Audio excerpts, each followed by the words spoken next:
Hi everybody, Laura here. Today I'm excited. I'm joining two companies. First off is My Sweet Petunia. They're giving away a free mini Misty. Whoop whoop.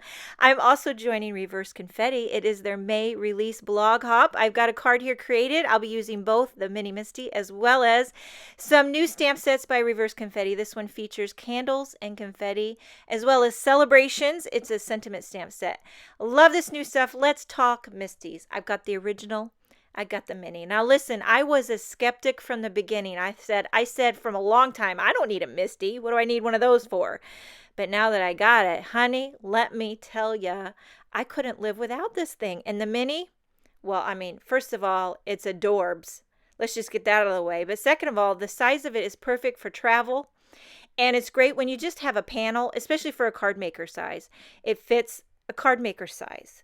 Don't get me wrong, I use the original too. Sometimes I want to stamp a bunch of images at once, or maybe I want to stamp something that hangs off a card, then you need the larger size. But a lot of times I find myself just grabbing that Misty to stamp a sentiment or what have you. It's just handy dandy. So let's start with the cake. We are stamping a bunch of cakes from the candles and confetti stamp set. I'm not exactly sure what I'm doing, so I went ahead and stamped 4. All I know right now is I'm going to layer this cake like nobody's biz.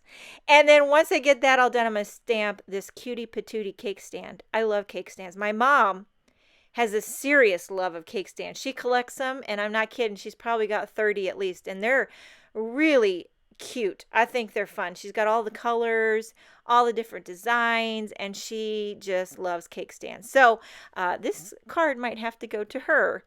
Okay, so once I got those stamped, I have some full sticky Post-it note, and I'm going to create little masks for my cake and my cake stand. So you're probably thinking to yourself, why is Laura creating a mask for her cake? How simple it would be just to color it in with Copics, right?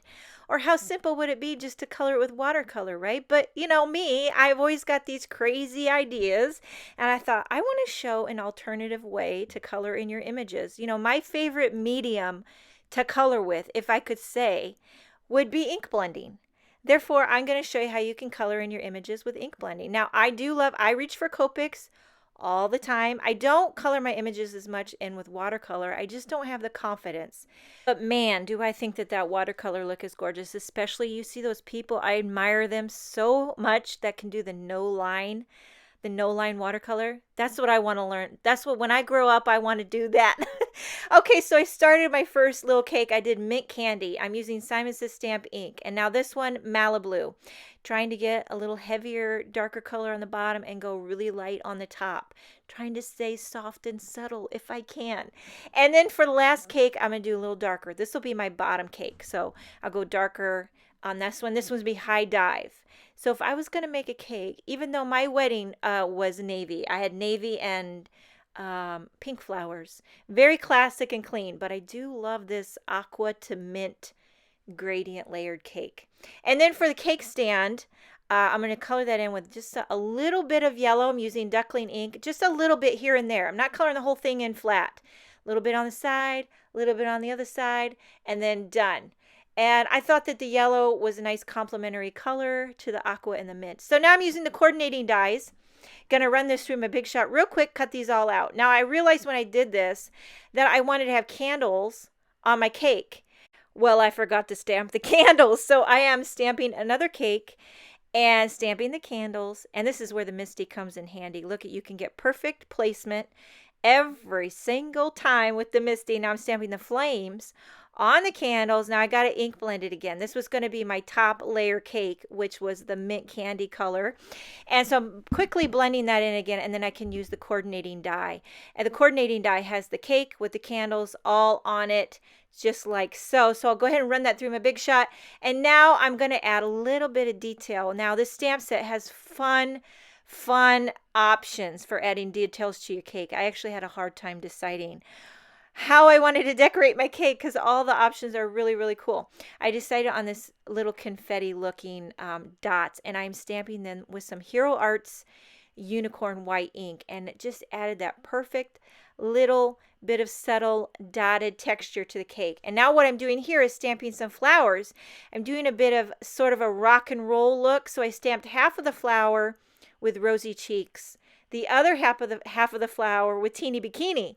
So you kind of get a bit of a multicolored flower look, and then I stamped the leaves with mint candy. I'm starting to get tongue-tied. Sometimes I get tongue-tied when I do these videos. It's so much talking.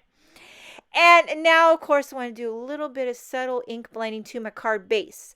So I decided on a very light bit of abandoned coral. I'm using Distress inks for that. And then on the top, a little bit of squeezed lemonade. Now, the reason I did Distress ink for this is because my latest addiction, obsession, is the water flicks. Have you caught on to the fact that that's my latest addiction? I think I've done it on every card I've made lately, but you got to use the Distress inks to get the real good flicking results. Now I've got one. I want to kick up the flicking to another notch. This is inspired by Julie Ebersol. She does this. She puts a little black ink. This I'm using black Distress ink. Spritzed it with some water, made like a liquid paint out of it. Now I'm taking my skinny little brush and flicking it on. Now this makes me nervous as all get out, let me tell you. And it turned out okay. I'm not head over heels in love with my black flicks, but you really got to commit to the flick. You know what I mean? Because, there's like no turning back. Once you flick, it's over. And you just got to go with it. You got to roll with the punches. So I went ahead, flicked it, adhered all my cakes on with foam tape. Now I'm stamping the sentiment. I've got one in black. I got one that I embossed white on black. So you get that nice contrast there.